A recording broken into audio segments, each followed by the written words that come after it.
Well, we can get started. I'm really happy with the number of people that could attend live. This is great, and our numbers keep growing. I think we'll get started, but I look forward to more people joining us.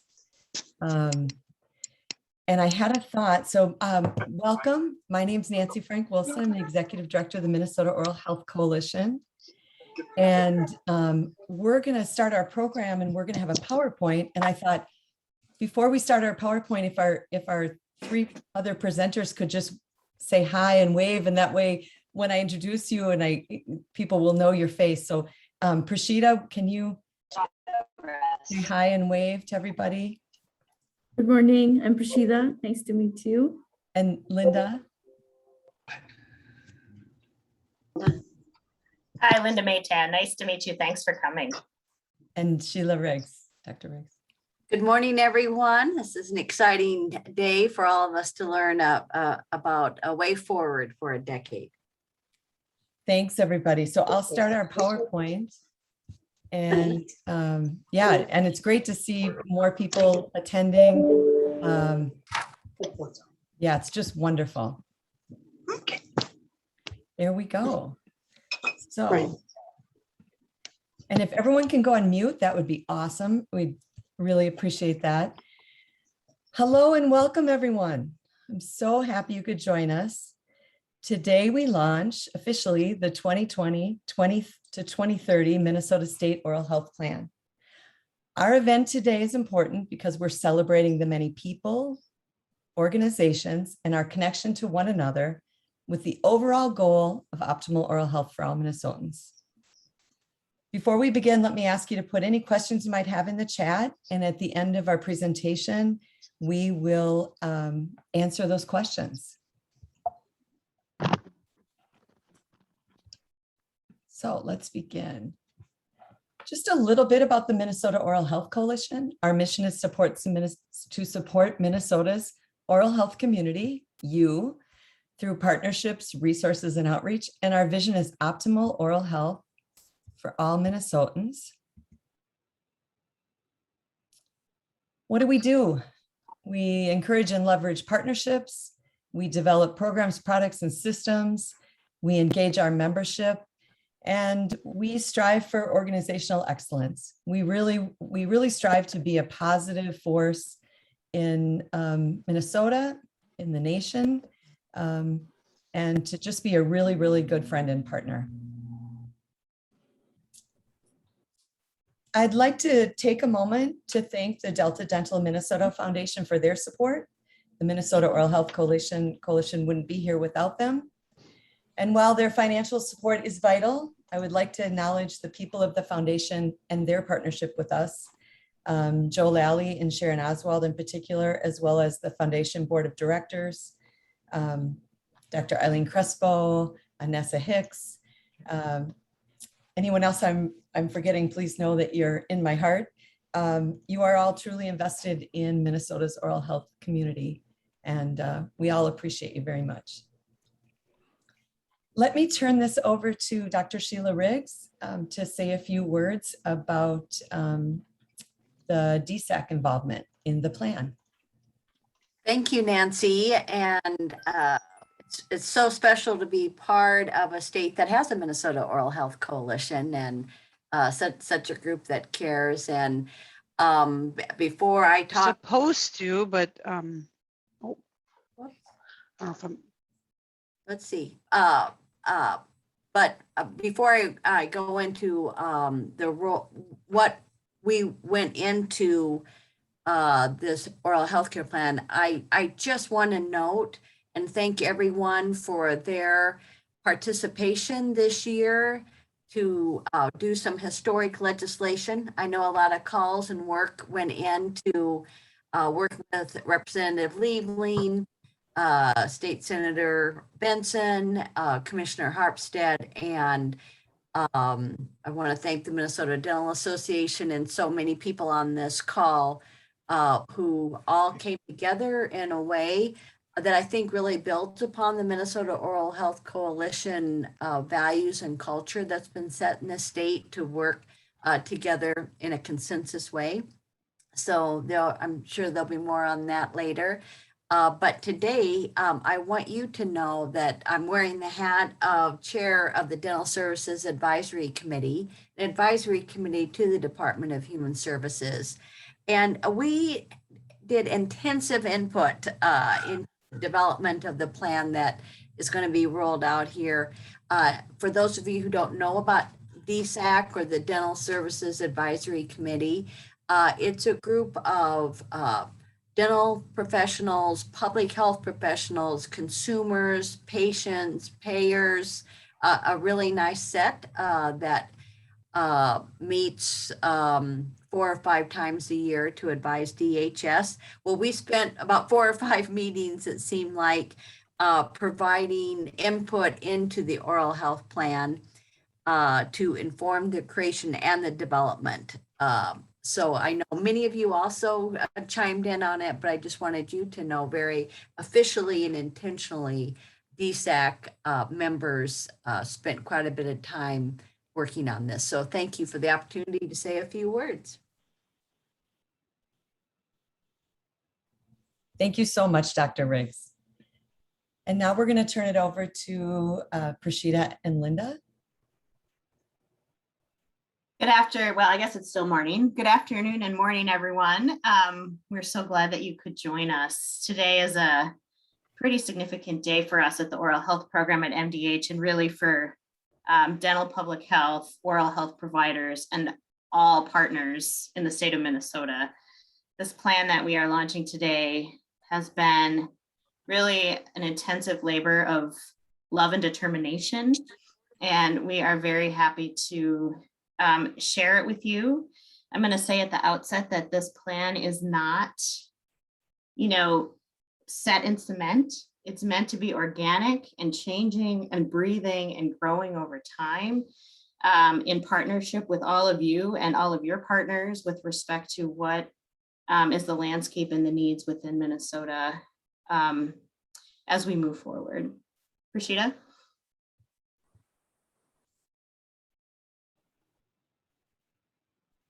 Good morning, everyone. I think it's a very emotional moment for all of us here at MDH, and I'm sure across the state as well. More than ever, it is so essential for us to move upstream from fixing the consequences of dental disease. For example, from fillings, root canals, and extractions to preventing it in the first place. So this plan really offers guidance for all of us towards that goal, towards the goal of moving upstream. One role the oral health program will fulfill is to harness your expertise, our partners and content experts towards development, execution, and continuous improvement of action steps. So there was no doubt there are so many challenges ahead, but we are confident that we can tackle them together. Later today, we will be sending out press release and communications about the official launch of the state oral health program, and we look forward to collaborating for collective impact.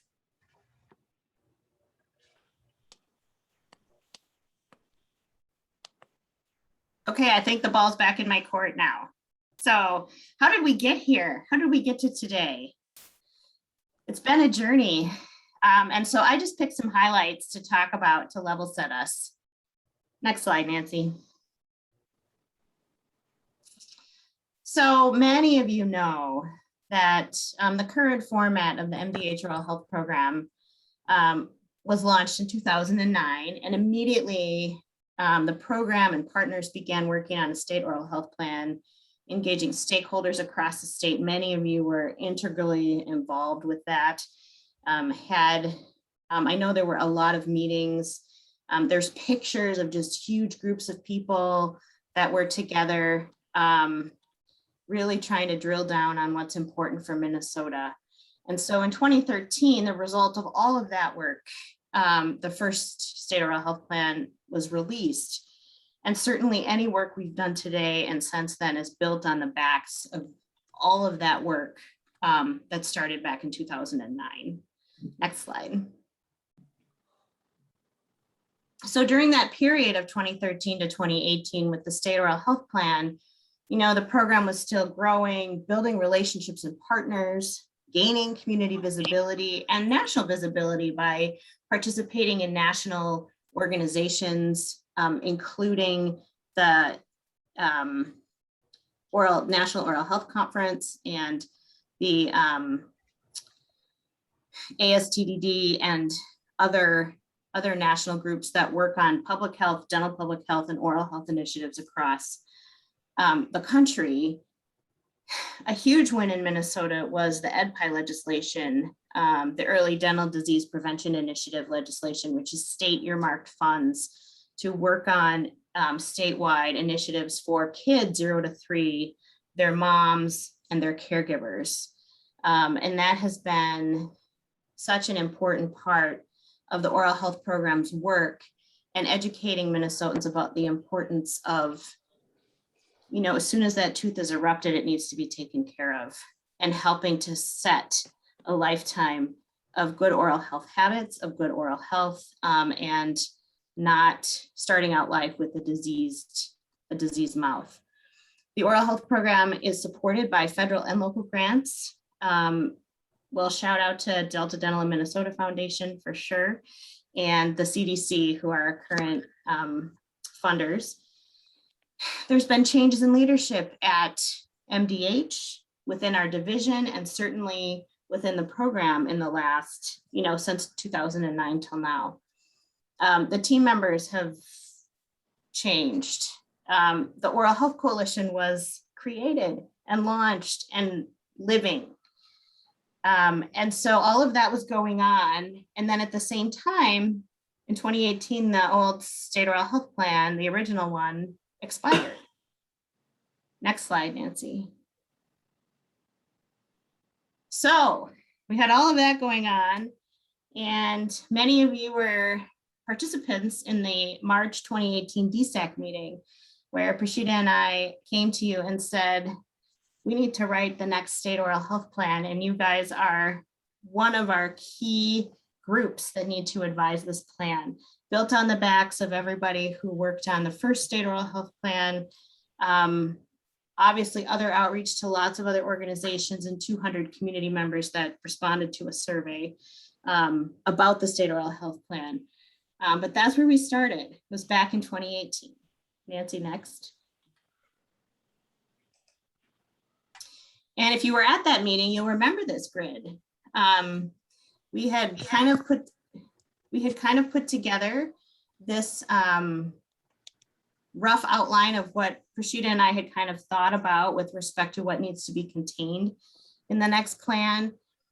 And this is not what the final result was, but we certainly have maintained those 5 characteristics on the left column.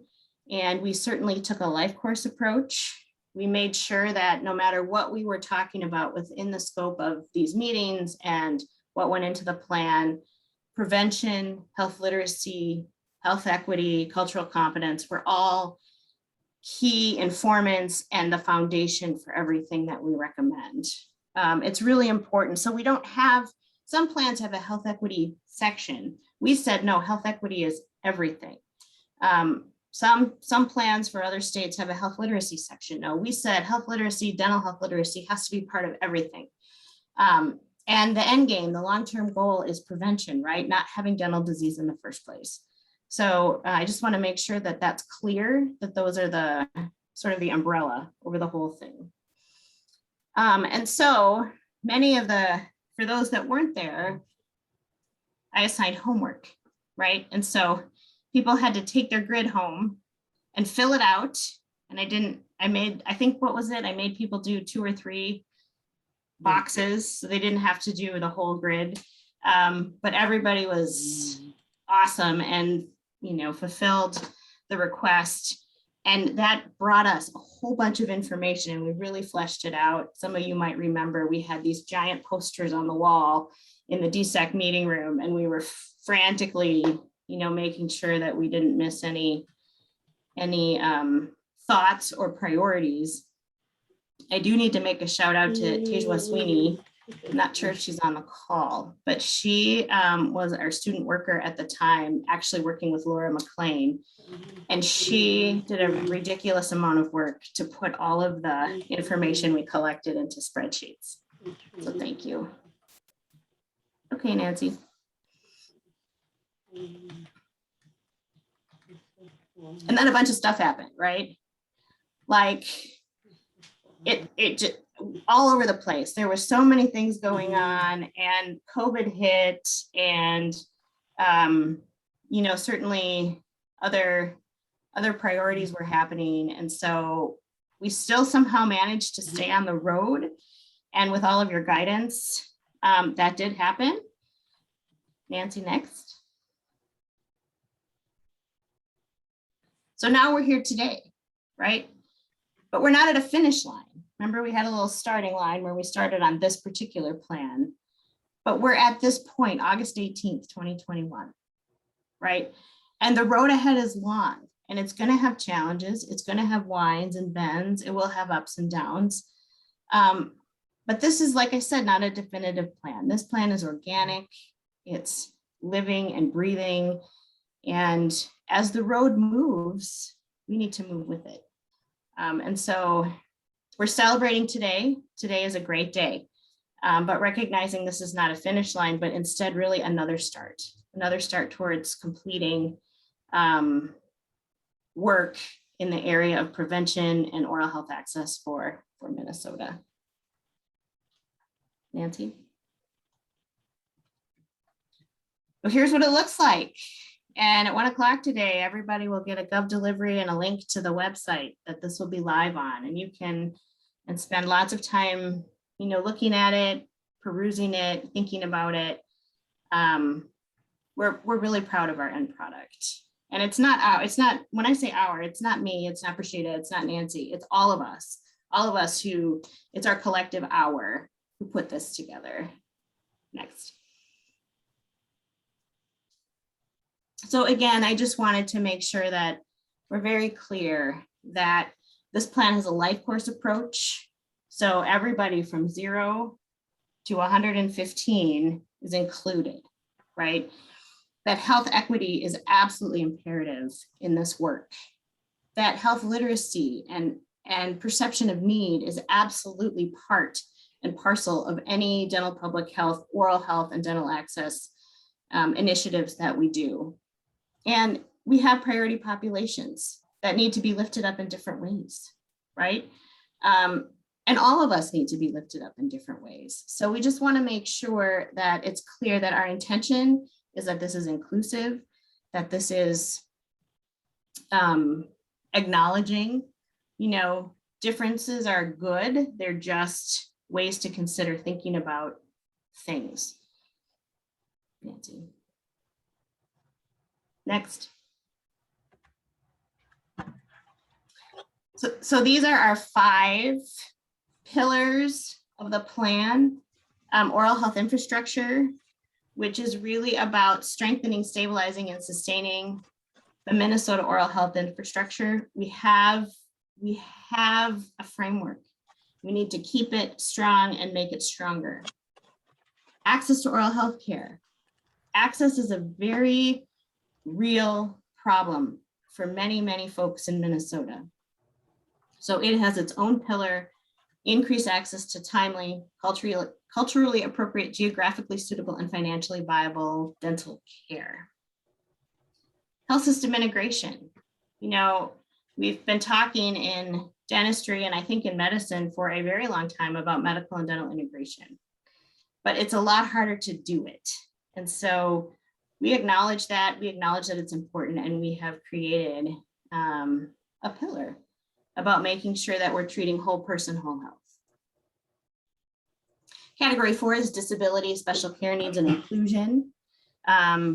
Acknowledging that not everyone has, you know, equitable access to oral health care, that needs are different based on your life circumstances. And so we need to make sure that we are respectful and mindful of the differing needs of folks who might need an extra leg up in the scope of their care plan. And then data, we need to share oral health data and indicators to inform strategies and actions. We already talked about the oral health program is very dependent on funders, and funders like data to inform what they're going to pay for you to work on, right? And so having a solidified data collective, which we have minnows, but we need, more personnel, we need more data, we need more evaluators. And so that's a pillar all by itself. Next slide. So this is kind of just another way to demonstrate each focus area, each one of those pillars, the vision for each one of those pillars, and then kind of the overarching strategy for each one of those pillars. Next slide. And then if you remember from that slide I showed from that first DSAC meeting, we still have those 5 components within each pillar. Clinical, education, finance, policy, and workforce. We know that we have a broad range of oral health workforce in Minnesota. Not everybody's utilized to the top of their license. Not everybody's utilized in a way that maximizes access for folks. We know in dental education, it's expensive. There's a lot to cover. It's hard to include all of the science, all of the research, all of the public health into education, but it's our job to do it. Financing, oral health oftentimes is important, but it's not important enough to get funded, right? So thank you to the legislators on the call today for seeing fit to advance the Medicaid initiatives in particular for Minnesotans who are Medicaid members. But in general, oral health programs nationally are not funded. So many states, like ours, we're one of 20 states that receive CDC funding to maintain an oral health program. But that means there's 30 states that don't receive that funding, right? And so it's difficult because, again, oral health is important, but it's not always important enough. So that part of this is making sure that we put our money where our mouth is, literally. Policy areas and workforce are also key components of each pillar. And so we've tried to incorporate, all of these thoughts and all of these priority areas into each part of the plan. Next. So, we're at a new starting line. So stakeholders, all of us, this plan will inform our strategies to work towards some of these goals. Create a shared measurement system to track successes and opportunities for improvement. Continue to grow, identify, develop, coordinate additional partners, additional experts, additional collaborations, additional opportunities for our reach for oral health education. Discuss the plan to increase awareness of the work ahead. And finally, develop and sustain surveillance systems so we can see where we've been, where we are, and where we're going. Next slide. And with that, I hand the steering wheel to Prashita, and she'll take it from here. So moving forward, I'd just like to say that I do feel that we've really achieved remarkable milestones in dental public health, but the real challenge is, again, as I mentioned earlier, is to move upstream. Unless we are focusing on preventing the disease today, 10 years down the lane, the access issue is still going to be persistent. So I think what we are trying to do with the state oral health plan is to bring everybody to the table. So the role of NDH oral health program is just to be a facilitator, then to provide direction to everybody, because this is really a tool that belongs to everybody. It's just that we are a facilitator to convene work groups, let's say work groups for rural oral health, work group for workforce. So the plan right now, as I see it, may not be perfect. So we would appreciate your feedback. Please feel free to reach out to us, any one of us directly, so we can make those changes. That's why we did not print out We did not make like the printed versions of it. It's only electronic document because it's subjected to changes, adaptations. And as Dr. Linda would say, we are looking forward to innovations in solving these problems that we've been having for quite some time now. And the other update would be later in the day, probably around 1 p.m. this afternoon, right, Dr. Linda? Will be sending out press release, and also official communications would go out from MDH informing our statewide partners about the official launch of the state oral plan. And moving forward, you would see emails from us asking you to be part of these work groups, because we need your expertise to implement the framework that we presented today. So with this, I would like to hand it over to Nancy.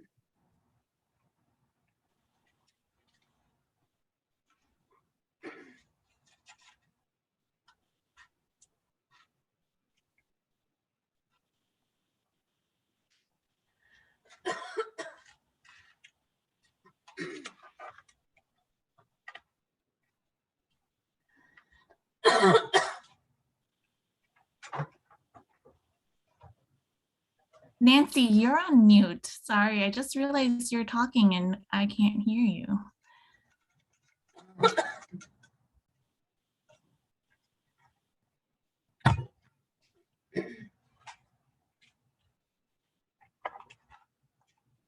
Thank you so much. I appreciate that. Okay, let's try this again. So this is the part about Amos. He's honored in the state oral health plan, and his motto, go forth and varnish. So I just wanted to show you what this looked like in the state oral health plan. And there's a little bit more about him. I think everyone knows him, but here's just some of his, some more information about him. And then this is a look at the award that the state gave him during the Minnesota Oral Health Coalition, Minnesota Department of Health conference last year. So, and just wanted to say that at the end, everything we'll share this recording on our Minnesota Oral Health Coalition. We have a YouTube channel, so we'll share this recording. Thanks to whoever that was that told me I was on mute. Let's look for some questions. Let's see. I'm not seeing a lot in here. Let's see. I know this group isn't this quiet. I know. So first, I would like to say we have some elected officials on the call, and it would be just our pleasure to welcome you to speak. And again, thank you all for promoting dental initiatives in the HHS bill this year. Absolutely. Thanks for, if there's any legislators that want to say something, because it was a historic year. Well, hi, everybody. Tina Liebling here, and I'm so happy to be with you. And it really was a great year for advancing dental care in Minnesota, and I'm so looking forward to seeing the results. This has been something that I and other legislators have really been concerned about for a very long time, and many of you on this call have been our educators on the topic, for which I really thank you. And I have on my wall a picture. I'm here at my home office where I actually am now, but also at the Capitol. I have on my wall in both places a picture of bad teeth of children that was given to me by Dr. Peterson from Community Dental some years ago. And I just keep that there always in front of me, because of course it should be all of our goal that no child in Minnesota should ever have those kinds of teeth. Not one child should have caries in Minnesota. And I so appreciate the work that all of you do. And I'm so honored to have been able to be part of it this year and to really, hopefully, make something happen. We raised rates, but I think equally important we set goals that need to be met in our dental program in our Medicaid dental program. So I guess one thing I would love to hear a bit more about, as all of you probably know, or many of you know, we also passed I think a task force, it was called, to talk about dental homes. And my one question is how that intersects with the oral health plan. Maybe the oral health plan preceded that and there is no intersection, but I'm really so looking forward to seeing the results of that. And I see Dr. Helgeson here and so many great advocates. So I just really want to congratulate everybody and look forward to continuing to work with you and just to see better oral health for people in Minnesota. Yes. Everyone deserves to have good teeth. I don't know how anybody can be healthy without that. And that's Right. something that Commissioner Harpstead says often. And so anyway, thank you for giving me a moment. Well, thank you so much for everything. And thank you for being here, Representative Liebling. And one of the things we've been saying is, the nation's talking about equity, and Minnesota legislature and actually did something about equity. So they can talk the talk, but you're walking the walk. So thank you. And we have a few people that could talk about the intersection between the dental home project and the state oral health plan. So Dr. Riggs. I'll just chime in for a little bit, and I know others will too, but you're right, Representative Liebling. So many of the themes that Dr. Maypen and Canal had in a very prescient way in 2018 are really the themes that are going to go into that dental home work group. Access, equity, workforce innovation. The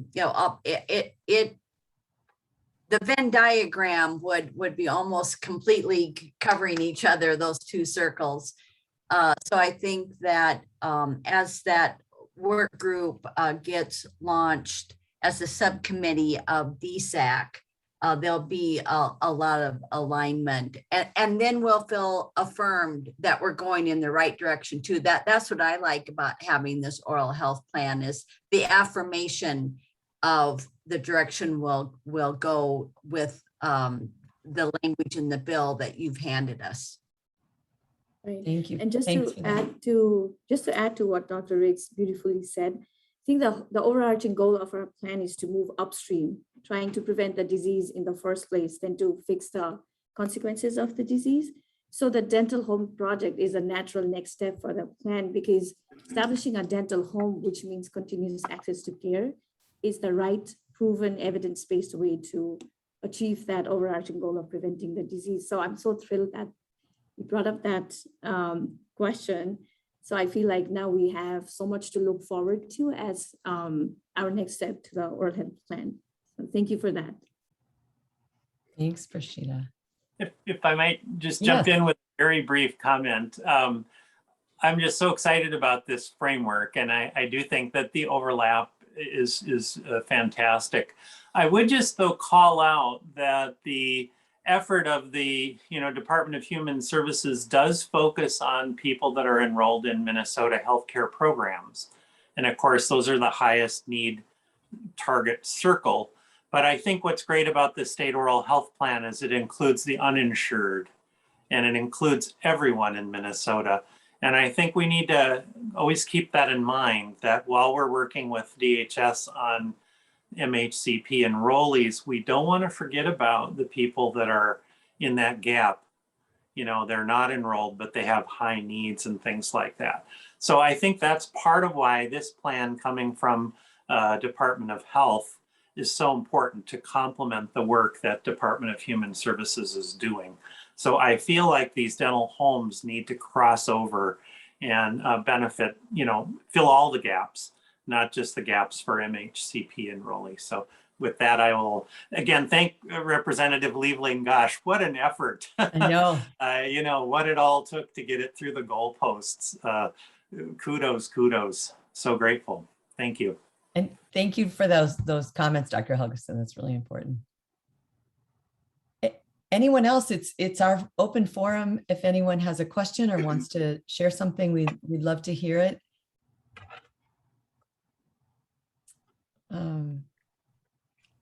Yes, Deb. I was hoping that the speakers or the panel might say a little bit more about oral health infrastructure. You did mention the national efforts to be sure that all 50 states receive CDC support. But I'd like to understand how much of infrastructure is that and how much of infrastructure is, for example, the what we often call the safety net, critical access dental providers. I mean, it's not either or, right? It's both and. We have to have a national presence, we have to have a state presence, and we need to have presence in community. So it's really about having a system that maybe is not very system-like, that works, that people can get to, that can use, that's not bogged down in red tape and obstacles. And so I think it's maybe more nebulous just because it might be uncharted territory. It might be something we've never done before. It might be a new way to think about care delivery, even more than the innovations we already have. So I think, obviously we look to all of you who are providing care on the ground to inform that. Thank you. That's what'll make change, won't it, Dr. Maytan? That not trying to do what we did before, trying to do more. Thank you. That's wonderful. And you gave us a new quote, a system that isn't very system-like. I like. I'll be using that again. Sarah, did you want to say something? Yeah, well, thanks again so much for the just incredible work in this presentation. One thing I want us to all be thinking about is I super appreciated Mike's comment about making sure that we wrap in that we encompass services for the uninsured. And I also want us to think more about inclusion of the target populations we serve that include many new Americans, immigrants, and refugees. I've noticed in the past year as the Get to Yes group has worked together that we're largely white and largely folks, who were born and raised in the Midwest. And at the same time, I can say that at Children's Dental Services, over 80% of who we serve represent the BIPOC community, so Black, Indigenous, people of color. We've really done a lot of work around advancing equity, and now over 50% of our leaders in terms of managers and clinic leaders represent the BIPOC community. And I just, we have more work to do. And I would like to see us collectively really focus on how we can do better in that way. Thank you.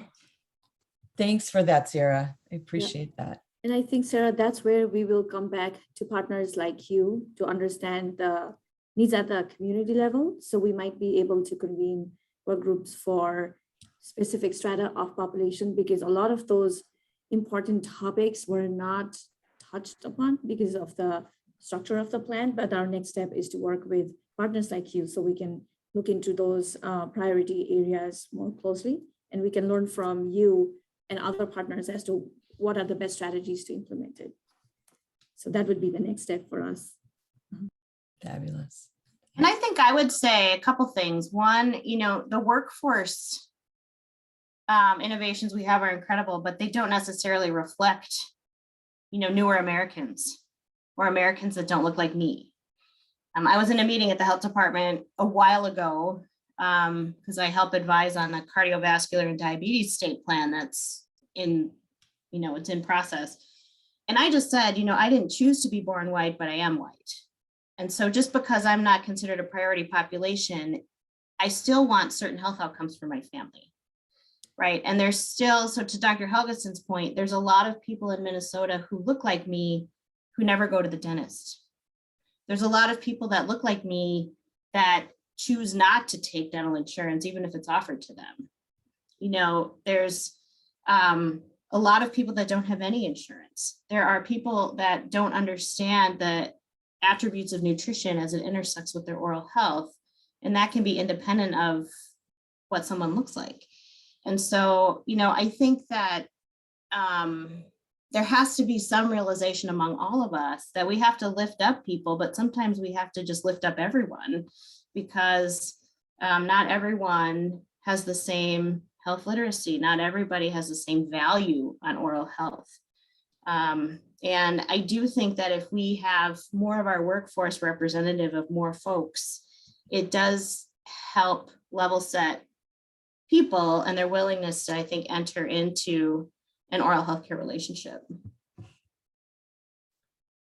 Thanks, Linda. And I just want to say, when I talk to folks around the country, health literacy doesn't always come up. And that's something that, Janelle Lamont and all of you at MDH have been working on. I know Connie Bai on our board too. I mean, a lot of people in Minnesota are really aware of the importance of health literacy. And that's not a topic that everybody around the country is. So I'm hats off to you. I just wanted to add that piece to it. Yes. Anything? I'm not seeing anything else in the chat. Robert Bierman, it looks like you have a hand raised. Yeah, thank you. I just wanted to say thank you for everybody for presenting the plan today. I've had some internet issues here, so I missed bits and pieces of it, but I just find that learning more about this whole segment of healthcare is critically important. As you just mentioned, that connection between dental and, total health is so important. And it is exactly as Linda was just saying, the education part of that is crucial and critical to all of us. But I think we have a good thing going here in Minnesota from what I've learned in the last few years about dental health. And I just wanted to say thank you for all of you who have come and spoken to me and everything I've learned from you. So keep up the good work and look forward to continuing the efforts in Minnesota. Well, thank you. And thanks to you too. We really, really appreciate all the work that you've done. And it's been great to see you a part of the meetings that we've been having. So thank you. And for your support legislatively, of course. Absolutely. Very staunch leader for us. Thank you. Yeah. Well, I don't want to keep us if we're done. Please look to the all of you are probably members of the Minnesota Oral Health Coalition. If you're not, go to our main page and become a member, and you'll get our newsletters. We'll be uploading this video to our YouTube channel, and hopefully for folks that weren't allowed to be on here live, they can watch it. Later today, the plan will be sent out. We'll send it out. The delivery is at delivery.gov. Dr. Maytan, is that right? It'll be a Gov delivery Gov coming delivery. out. There's also a press release in the pipeline, and the plan is set to go live on the State Oral Health Plan website at 1:00. Fabulous. Fingers crossed. We just do the best we can. Would you chat the website link? Yes, I can try. Hang on. Yeah, that's a good idea. This has been wonderful, and it's so great to see everybody. And thank you all so much. I mean, when we talk about our plan, it's our plan. We talk about our Oral Health Coalition, it's ours. Our Department of Public Safety, or Department of Health, our Department of Human Services. So thanks Yes, for and- everything. Yeah, Nancy's last comment is that we are open to feedback. So if you see any Yes. typos, you feel like something is not, sitting well, please reach out to us, and we will be more than happy to sit with you and make those changes in the plan. So just do not hesitate to reach out to us anytime. Wonderful. Thanks again. Thanks, everybody.